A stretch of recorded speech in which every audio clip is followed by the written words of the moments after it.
This is your recipe. Yeah. So you're going to show us how to do it. Oh, Nice. Okay? nice to be kept informed about these matters. I could have been rehearsing all night. You're leading. I told you yesterday to read through the recipe. You're the protagonist.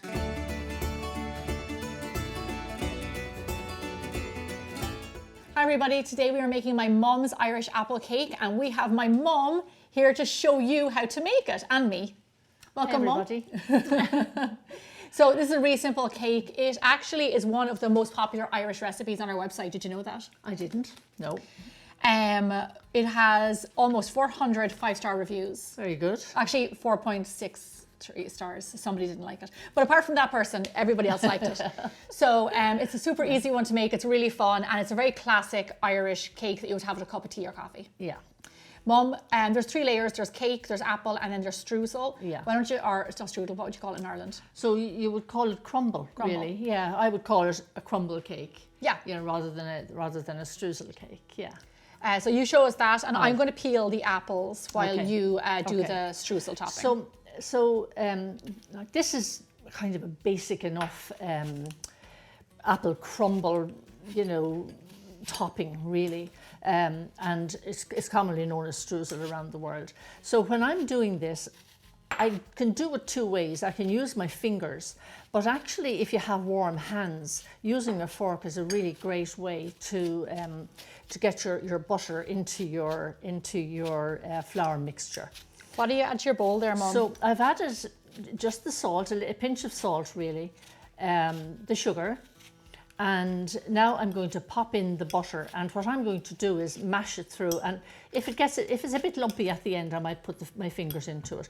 I tend to leave a little oatmeal out because it's much easier to get your crumble with the flour and butter without the oats in the way. Isn't that funny? And the sugar breaks it up, you see. It does. You know what I Yeah. do though? I make a lot of crumble crisp toppings with oats, and I put them in with everything else. And I do. And I get a pastry blender, and I just blend it all up. I don't know, and I feel like they do break down a little bit. Yeah, they do a little bit, don't they? Yeah. I mean, but I will pop them in when I get the butter sort of moving a little bit. Okay, it's grand. Yeah, and I suppose It's your show. I suppose the lovely thing about this recipe is that you're kind of combining very simple ideas, because you can use this crumble just with the apples. Yeah. You know, or you can mix maybe apples and pears, or you could put some maybe raisins in with it. Yeah. You know, so or blueberries or whatever, and just use the topping directly on the apples. So it's a really handy one just to know about. And as I say, I know a lot of people don't like to put their hands into flour and that, but it's probably the traditional old-fashioned way to kind of crumble it like this with your fingers and make sure that all the butter is incorporated into your flour. So when I break it down a bit, then I tend to get my fingers in a bit better and then add in the oats. You know, crumble, I've said this before on Bigger Bolder Baking, but crumble, now I'm forgetting what we call it in Ireland. Crumble? Yeah, crumble. That is one of the first recipes I ever remember making. I remember you making it too. In Drina, where I in the remember house. the mess. No, well, I was Yes, I was do. probably around 5, Mum. I do. I remember it on the floor. Peeling the apples onto the floor. Peeling the apples onto the floor. I remember that. I have a vague memory of that. But it's just such a, I remember in Ireland you have these Bramley apples, and you have to, not like Granny Smith apples that we have here. No. And Mum would do the apples and then she'd coat them all in sugar, and I have 4 siblings, and we would come in and she would give us an apple each. It was as bitter as bedamned. Yeah. But anyway, but you still eat it because it was covered in sugar. And then she used to get us to rub in just what she's doing So here this now. is kind of more or less right now. You don't need it to be terribly fine, you know, because it's well incorporated into the flour, and the oats are now gone through as well. So we have all our ingredients. Oh, you put the oats in there, did you? Yeah, it's all gone in now at this stage. Lovely. So you can just stop So whenever you're that ready can- there. Yeah, because that can refrigerate now, and that actually helps in a bit like pastry. Yeah. It helps to crisp it up in the baking then when it's nice and cold. Yeah, lovely. Okay. We're trying to pop it into the fridge while we make our other layers. I sure will.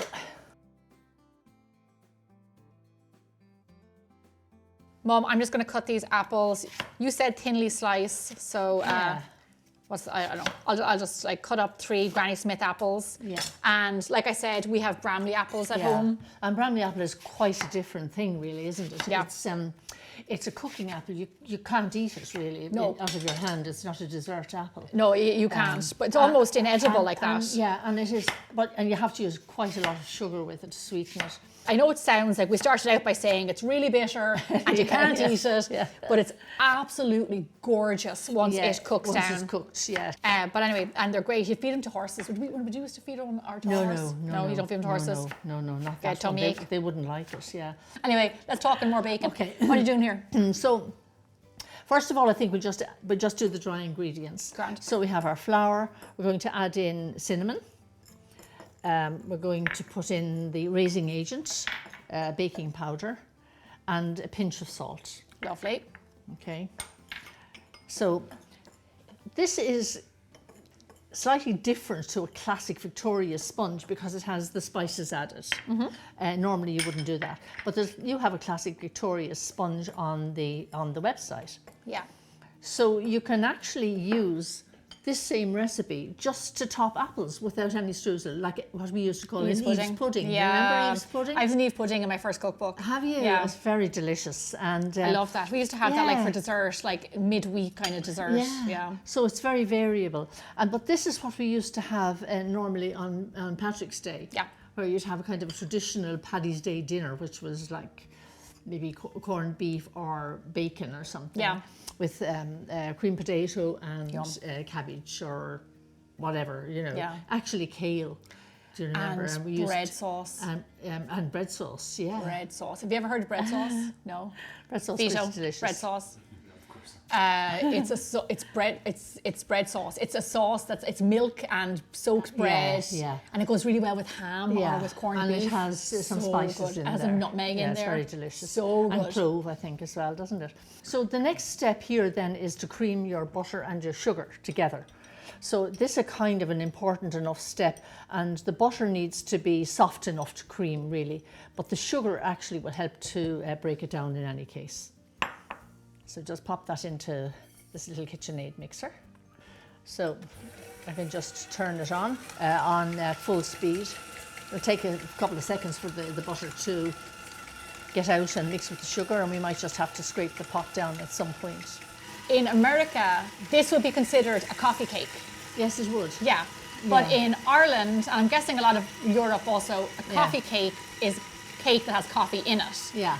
But in America, a coffee cake is something you would have with a cup of coffee. Yeah. I remember when I first got here, there's a few things that blew my mind, but that was definitely one of them. That's because coffee cake was always your favourite cake. I love coffee cake. Yeah. So now we're going to add in the vanilla into the egg mix. Lovely.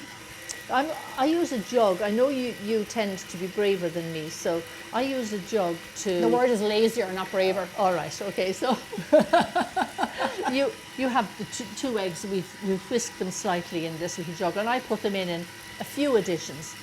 And the idea of that is to get them to incorporate, emulsify really, because it's a bit like, in a way, it's a bit like making a mayonnaise. Yeah. So you have to incorporate, the butter has to take up the egg, and the best way to do that is slowly. So I tend to do it this way. You're braver, and you pop in the eggs individually into the bowl. So I'm just going to do it nice and slowly. And the other thing you can do is just put in a tiny bit of flour along when you're doing that, and that kind of does prevent the separation of the butter and the eggs as well. So now we're going to dispose of the beater.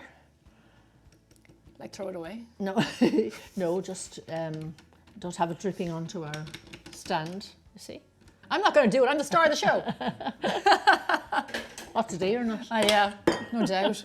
So now I need to incorporate the flour, and I'm going to add in the milk kind of along with as I do the flour. So we'll say about a third. I'm going to put in a little bit of the milk with it, and that just keeps it nice and soft as it goes. Sometimes you actually wouldn't add milk until the very end of when you're doing a Victoria sponge, and you would do it on the basis of how it looks. Yeah. And sometimes that's got to do with the flour. It's got to do with the protein level in the flour, how much liquid it absorbs and all of that, you know. Yeah. So sometimes it needs a lot less milk than other times.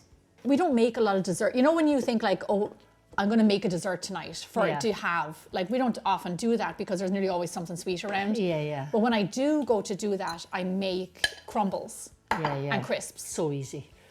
Those are my absolute, it's something that's just like ingrained in me, and my absolute favorite, most comforting dessert is apple and blueberry. We didn't do blueberries when we were growing up, but like apple crisp. No, because we didn't get blueberries. We didn't get blueberries, and they would have been really expensive.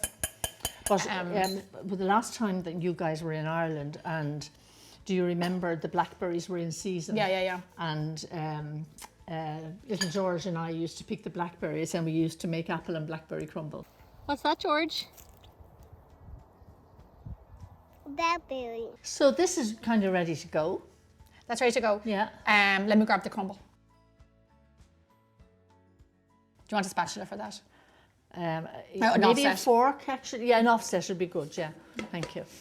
Take every last piece out. You can't be wasting anything. A bit terrible. We left the crumb behind in the bowl. So we spread it out. We don't have to be too terribly careful because it spreads anyway once it begins to bake. We'll just get it out to the edge. This is buttered with just the bottom line, isn't it? A buttered pan with the bottom line, and it's 9 inches. 9 inches. Yeah, springform. Springform. I did it before in cake pans, and that was really stupid because you have to. It use, rises up a lot, and you yeah. have to get it out. That's so don't do that. No, don't do that. Yeah. So now it's kind of ready to do the rest of it. Here you go, Granny. So now the apples go in. Apples. You might have a prettier way to do this than I do. I don't. I do much the same thing, really. Grand. It says kind of like, sometimes when I make this, I have to overlap them because I end up with so many. Apple. And you need a fair bit of apple, don't you? You can't be, do you know what I mean? You can't be mean with the apple. Can't be scabby with the apples. No, it defeats the purpose. You can also add, like for this, which is also nice, if you have slivered almonds, you know, sliced almonds on the top. And sometimes people will incorporate like pine nuts and things like that into the mix, which is really quite delicious as well, you know. So there's lots of ways you can raise your crumble game. Mm-hmm. I have a recipe for a crumble with like an apple crumble with almond flour, and it is so delicious. It is, it's yum. Yeah. We're done. Grand. Oven. So the oven is what, 180, isn't it, Gemma? Yes. 180. 350 degrees Fahrenheit. So I kind of would look at it at about 40 minutes. Yeah. And then see where it goes from there. Get a lovely golden brown. The one thing you want to make sure is your really apples important. cook. Yeah. Because you want them to be nice and soft. You do. And then that affects the crumble, so you need to make sure that that's cooked. That's nice and crisp as well. Nice. Well, that's in the oven. Let's make set the table and let's make a pot of tea to have with our cake.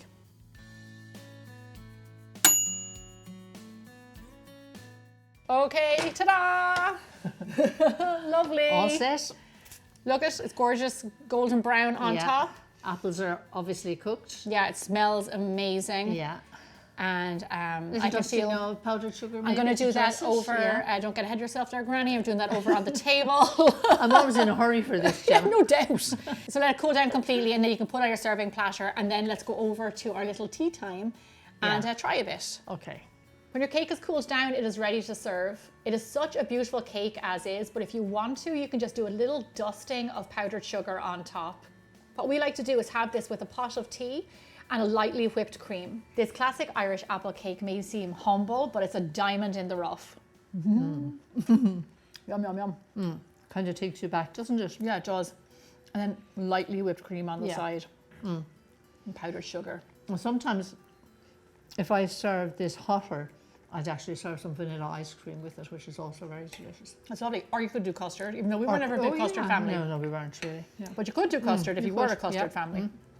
And certainly, when you think about coming in from the Patrick's Day parade in Wexford, where your daddy was made to bring you, then I always made sure that lunch was ready when you came home, And you had that sort of an immediate warming up with your food and then your apple cake. I have lovely memories of Ireland back then, but like, you know, young, like 5, 6, 7, like at that stage. Yeah, and Patrick's Day was always cold, wasn't it? Yeah, freezing. Well, every day is cold in Ireland, Mum. It's Ireland. Yeah. Well, that's not really true, Gemma. You're not selling Ireland very well. But yeah, no, this is really lovely. This is lovely. This is just, like I said, like it might not seem very glamorous, but it's just absolutely delicious. And even for me, it just has like, there's such a nostalgia to this, which just makes it taste that much better. No. And it doesn't really feel sinful either, so it doesn't. No, that was lovely.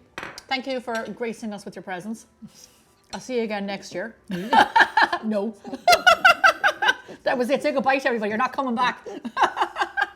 I'm only messing. I don't want people to message me. I have 4 other children I can visit who love me, let me tell you. Is that a promise or a threat?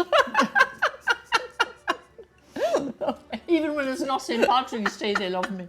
Thank you, Mammy. Happy St. Patrick's Day. Enjoy this recipe. I have loads more traditional Irish recipes just like this one.